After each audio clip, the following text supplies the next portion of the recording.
பாகற்காயின் பல பக்க விளைவுகள் அதை உட்கொள்வது பற்றி ஒரு முறைக்கு இருமுறை சிந்திக்க வைக்கும்.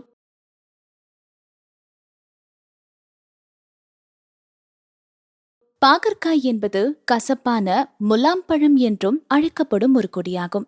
இது பழமையான மூலிகை மருந்துகளில் ஒன்றாகும். மேலும் பெரும்பாலான மக்கள் இந்த காய்கறியை உயர் இரத்த சர்க்கரை அளவை எதிர்த்து பயன்படுத்துகின்றனர். இருப்பினும் கசப்பு காயை நீண்ட காலமாக உட்கொள்வது எதிர்மறையான ஆரோக்கிய விளைவுகளை ஏற்படுத்தும். உதாரணமாக, பாகற்காய் அதிகமாக உட்கொள்வது கருசிதைவு, கல்லீரல் அலர்ஜி மற்றும் ஒழுங்கற்ற இதய துடிப்புடன் தொடர்புடையது. பாகற்காய் அதிகமாக எடுத்துக்கொண்டால் எமினோகக், அதாவது மாதவிடாய் ஓட்டம் அதிகரிப்பு மற்றும் கருக்கலைப்பு விளைவுகள் ஏற்படலாம். சருமத்தை சுருக்கமில்லாமல் வைத்திருப்பதிலும் முன்கூட்டிய வயது தடுப்பதிலும் வைட்டமின் சி முக்கிய பங்கு வகிக்கிறது. நமக்கு தெரியும், பாகற்காய் வைட்டமின் சி உள்ளடக்கத்தின் வளமான மூலமாகும். இது கொலோஜன் உற்பத்திக்கு உதவும் பிற ஊட்டச்சத்துக்களையும் கொண்டுள்ளது. இது தோல் மென்மை மற்றும் நெகிழ்ச்சிக்கு பொறுப்பாகும்.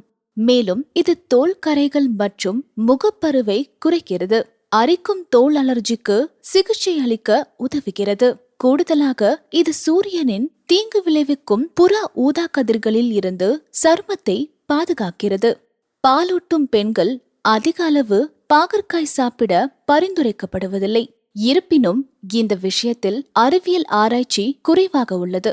எனவே மருத்துவரை அணுகுவது நல்லது. இந்த பாகற்காயில் நல்ல மருத்துவ குணம் காணப்பட்டாலும் இதன் கசப்பு சுவையால் யாரும் இதை எளிதில் விரும்பி உண்ண மாட்டார்கள். சர்க்கரை நோயாளிகள் சாப்பிட்டு வந்தால் சர்க்கரை நோய் கட்டுப்படும். ஆனால் இந்த பாகற்காய் யாரெல்லாம் சாப்பிடக்கூடாது என்பதை தெரிந்து கொண்டு அவர்கள் இந்த பாகற்காயை சாப்பிடுவதை தவிர்ப்பது நல்லது.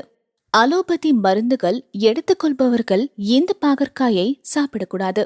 ஆண்கள் இந்த பாகற்காயை அடிக்கடி சாப்பிட்டு வந்தால் ஆண்மை குறைவு உண்டாகும். சிலருக்கு வயிற்றுப்போக்கு, வாந்தி மற்றும் பிற குடல் பிரச்சனைகளை ஏற்படுத்தும் குக்குர்பிடசின்கள் எனப்படும் டெட்ராசைக்ளிக் ட்ரைட்டோபெனாய்ட் சேர்மங்களின் அதிக உள்ளடக்கம் காரணமாக பாகற்காய் நச்சுத்தன்மையுடையதாக இருக்கலாம்.